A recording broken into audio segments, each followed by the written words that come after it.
Welcome back to the English Nook. I'm Maya. And I'm Ethan. We are so glad you've decided to spend some time with us today. You know, Ethan, I was reading through some of the comments in our first episode about small wins. Oh, anything interesting? A lot of people mentioned a specific feeling. That feeling of hitting a wall. Like they've been studying for years, but they just stopped growing. Hitting a wall. That's the Intermediate Plateau. It's a very crowded place. It really is. So, if you feel like your English is stagnant, like it's just not moving, this episode is for you. We're going to talk about why that happens and how to start climbing again. Stagnant. That's a good word. We should definitely put that on the word tour map today. Oh, it's already on the list.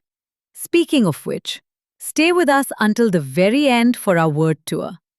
Today we're breaking down 5 sophisticated terms we'll be using in our chat, including words like stagnant, nuance, and to venture. To venture? Look at you using the fancy verbs already. Well, someone has to keep the level at B2, Ethan. Fair point. Before we dive into the deep stuff, do us a quick favor. If you're listening on YouTube, hit that subscribe button. It helps us keep the Nook open for everyone. And if you're on the move, maybe just take a deep breath. Let's get ready to talk about the dreaded plateau. Dreaded? Dreaded. Something we really don't look forward to. Got it. Let's get into it. So, Ethan, why does it happen? You start learning English, you feel like a superstar for 6 months, and then, boom, you're stuck. It's the efficiency trap. Efficiency trap? Explain that. Well, your brain is lazy. No, really. Once you can communicate your basic needs, ordering coffee, asking for directions, your brain thinks, okay, we're done. We survived. So it just stops trying to find better words? Exactly. You stop venturing out. Venturing. Like going into unknown territory? Precisely. You stay in the safe zone. You use the same good, bad, and happy for everything. It's comfortable, but it's stagnant. Stagnant. Like water that doesn't move and starts to get, well, gross. Exactly. If you don't pour new language in, the old language gets stagnant. That's a bit harsh, Ethan. But you're right. I notice that B2 learners often understand a lot, but they feel like they are performing the same character every day. Right. You have the intermediate fluency, but you lack the nuance. Nuance. The small, tiny details that change everything. Right. Like the difference between being tired and being shattered or exhausted. Oh, shattered. I love that one. But honestly, isn't it also about the input? If you only listen to easy English, you stay in the easy zone. 100%. If you only eat baby food, you never learn to chew. What a metaphor. But it's true. To break the plateau, you have to intentionally look for things that make your head hurt. Just a little bit. Just a little bit. Not enough to cause burnout, but enough to grow. Burnout? You mean when you're so tired you just want to quit? Exactly. We have to find that sweet spot between boring and impossible. The sweet spot. I think that's where the magic happens. Okay, Ethan. We've talked about the theory, the efficiency trap, the baby food. But let's get real.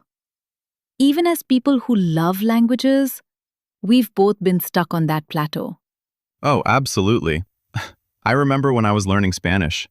I could go to the market, I could talk about the weather, but as soon as someone asked me about my philosophy on life, my brain just disconnected. Disconnected? Like a computer crashing? Literally. I would just stand there saying, sí, es bueno.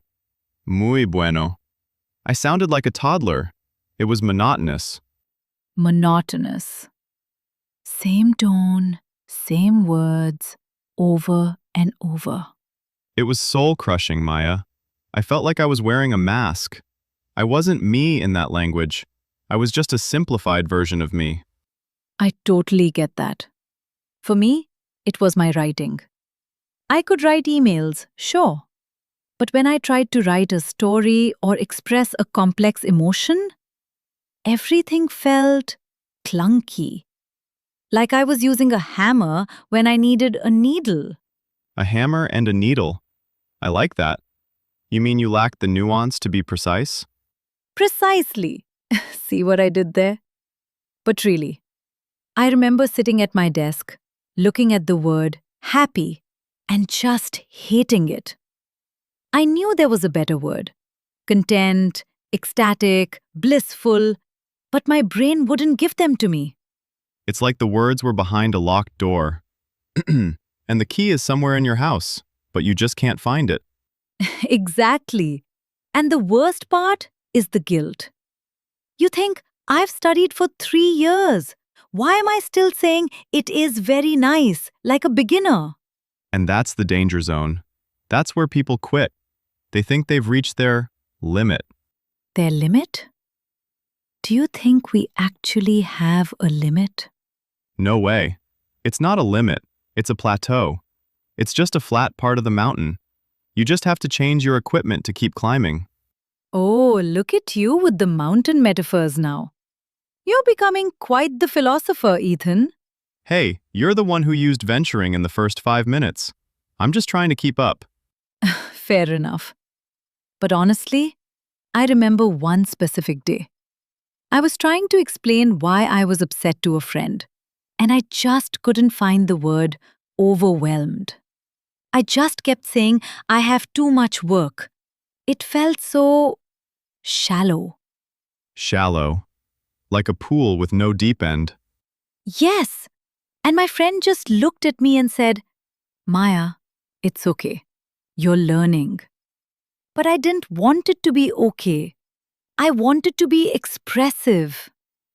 That's the B2 struggle in a nutshell. You're good enough to be understood, but not good enough to be yourself. Wow, that's deep, Ethan. Good enough to be understood, but not good enough to be yourself. We should put that on a t-shirt. Or at least in the show notes. But seriously, to everyone listening, if you feel like a simplified version of yourself right now, we see you. We've been there. We really have. And it's not because you're not talented. It's because you're in the middle of the climb. Exactly. You're not losing. You're just preparing for the next peak. Okay, Ethan. We've had our cry about the plateau.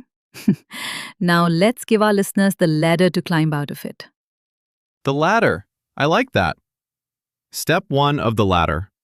Stop being a consumer. Stop being a consumer?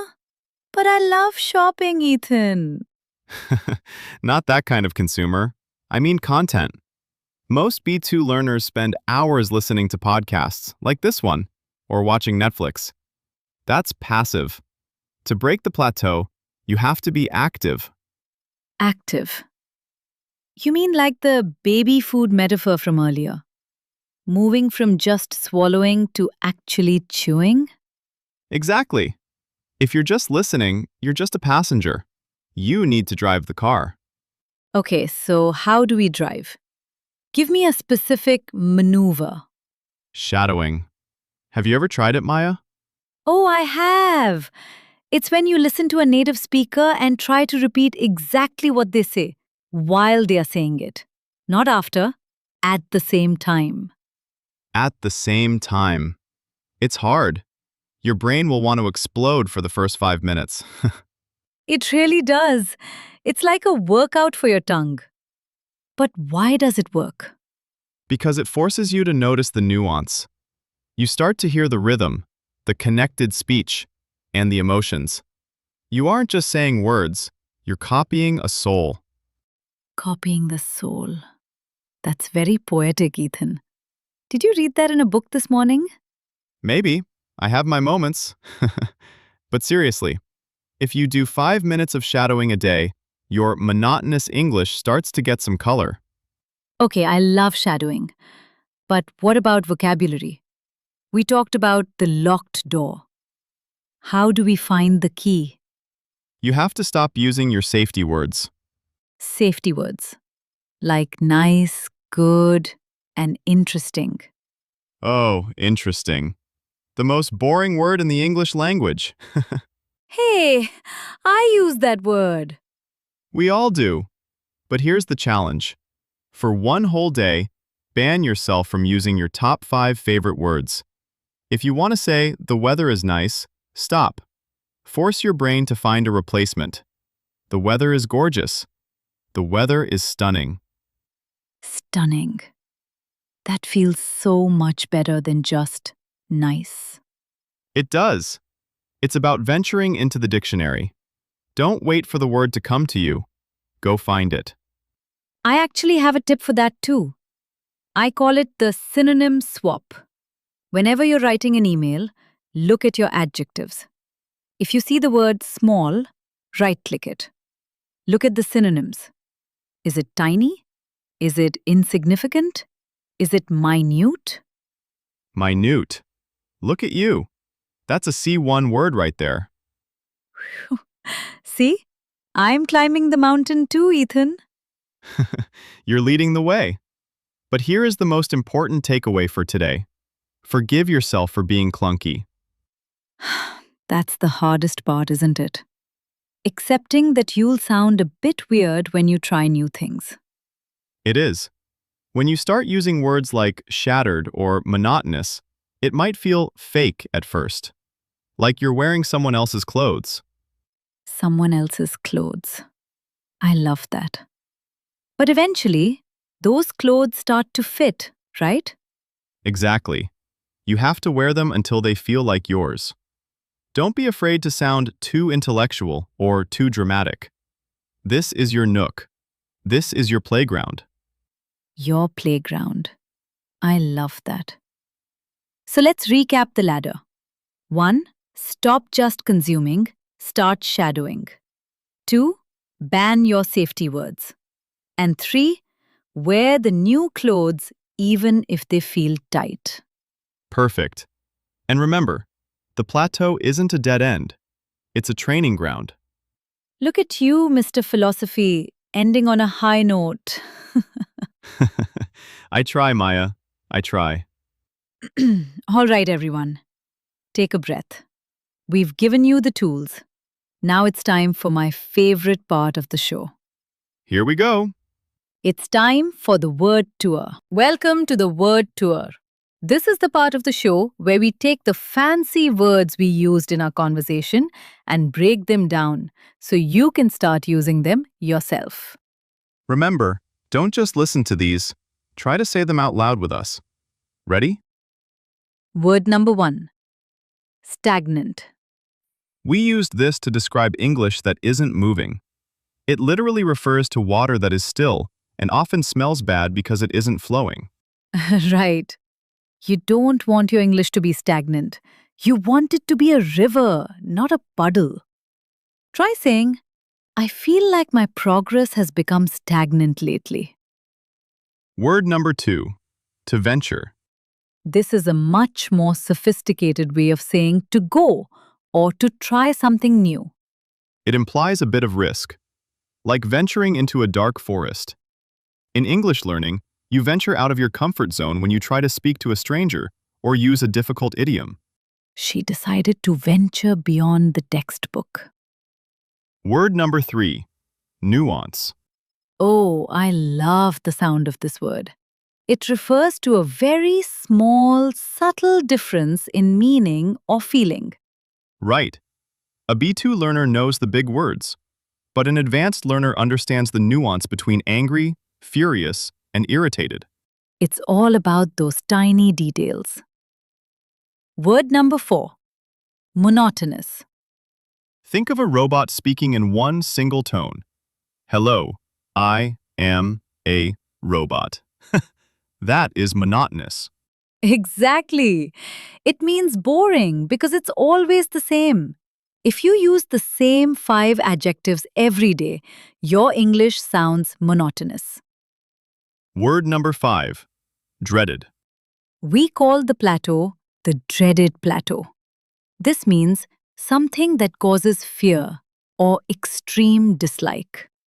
It's almost always used for things we have to do but don't want to, like the dreaded Monday morning or the dreaded tax season. And finally, word number 6, shattered. This was my favorite from the Real Talk section. Literally, it means broken into 1,000 tiny pieces, like a dropped glass. But in British and natural English, we use it to mean extremely tired. If you say, I'm shattered, it sounds much more native than just saying, I'm very tired. And that concludes our tour for today. We hope these words help you find the key to that locked door we talked about. Remember, the plateau is temporary. The climb is what makes you a speaker. We'll see you next time in the Nook. Don't forget to check the description for the full word list. Bye for now. Keep climbing.